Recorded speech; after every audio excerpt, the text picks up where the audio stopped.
My spoiled kids don't deserve to inherit anything when I leave this earth, so I'm taking them out of my will and leaving everything to my stepson.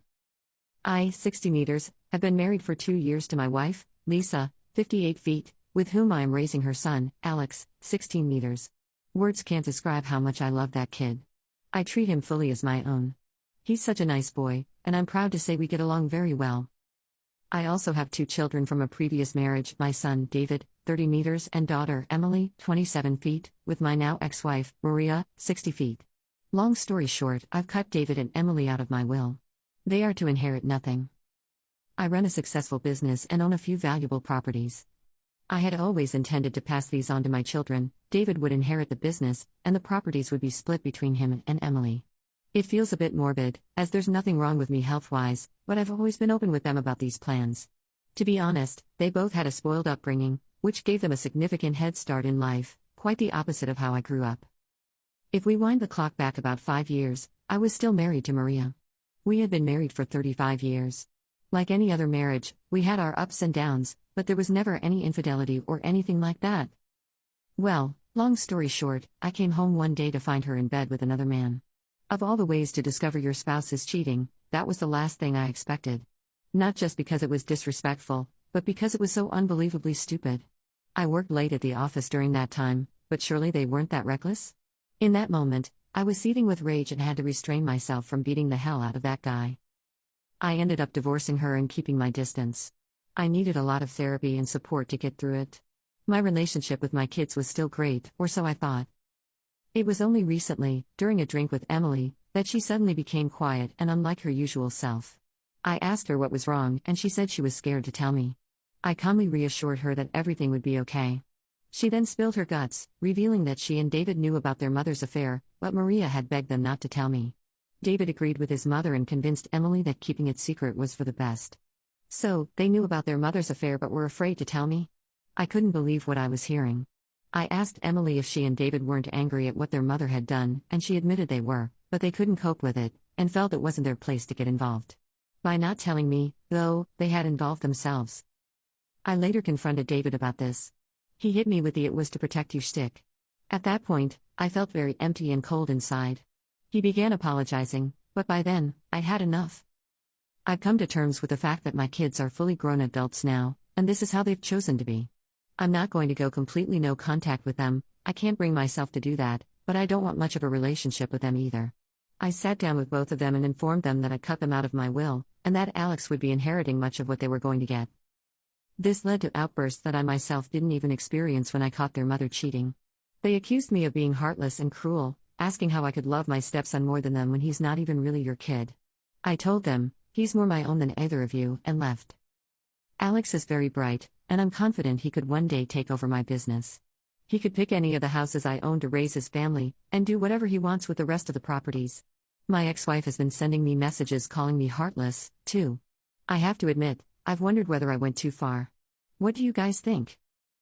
Relevant comments. Comment 1, you're in the wrong, your children were put in an impossible situation. Tell you and break up their family or not tell you and get to keep their family. You literally proved to them that they were correct, that they would lose a parent if you found out. You legally can do what you want, but you proved that you don't give a damn about your children and they were expendable to you.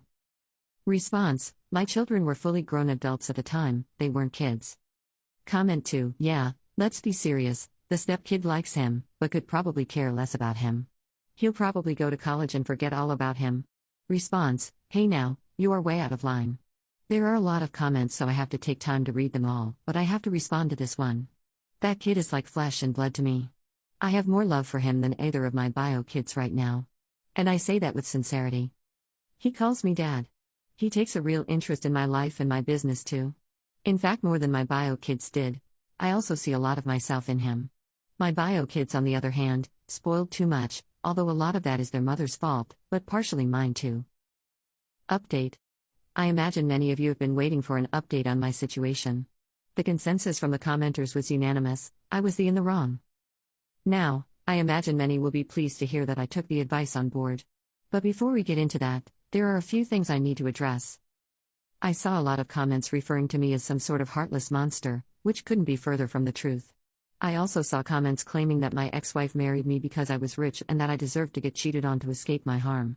Reading this really confused and upset me. How did people just invent the idea that my ex-wife was in some sort of loveless, harmful marriage and that she cheated to escape me? Honestly, it seemed like people were trying to justify and defend her cheating. The characterization of her couldn't be further from the truth. The reason I kept referring to my kids as spoiled is because they had a very different upbringing than I did. I'm from a working-class background. My parents worked blue-collar jobs. It took me decades to acquire the wealth I have. My ex-wife, on the other hand, came from a privileged background. Over the years, she's mismanaged her finances with reckless spending habits, whereas I've been very tight with mine. It's really odd to me how people desperately wanted to frame her in a particular way. Anyway, I cleared my mind and braced myself to meet with David and Emily. Reading the comments made me realize that I had misplaced anger. Emily had wanted to tell me from the start but was manipulated into staying silent. Her gut reaction was to help me. I was full of so much anger that it was really just to hide the pain I was feeling. But it wasn't her fault. Honestly, I felt ashamed for not considering her feelings.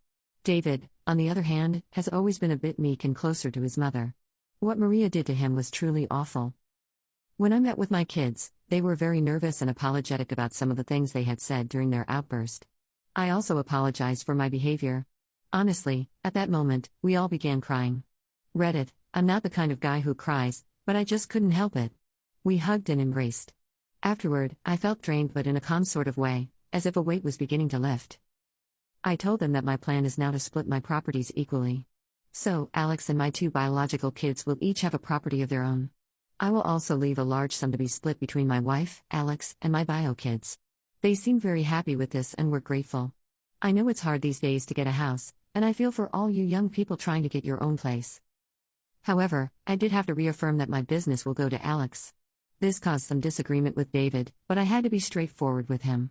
David has always wanted to take over the business. Instead of working for me, though, he's been working in an adjacent industry. If he had really wanted it, he would have worked for me instead. I love my son, I really do, but he's just not cut out for it. He's soft and not cutthroat. I don't think he has the guts and grit to run my business. Alex, on the other hand, not only has a real interest, but he also has the personality for it. For example, Alex is very loud and confident. He's always talking to people. He does have a bit of an ego and arrogance problem, for sure, but he is so assured of himself. David, on the other hand, is quiet and a bit socially anxious. I can't see him walking into a room and negotiating. I had to tell David in simple terms, you're just not cut out for it. He didn't argue against it. I think he just accepted it. I got a lot of criticism for saying that I have a lot of love for Alex.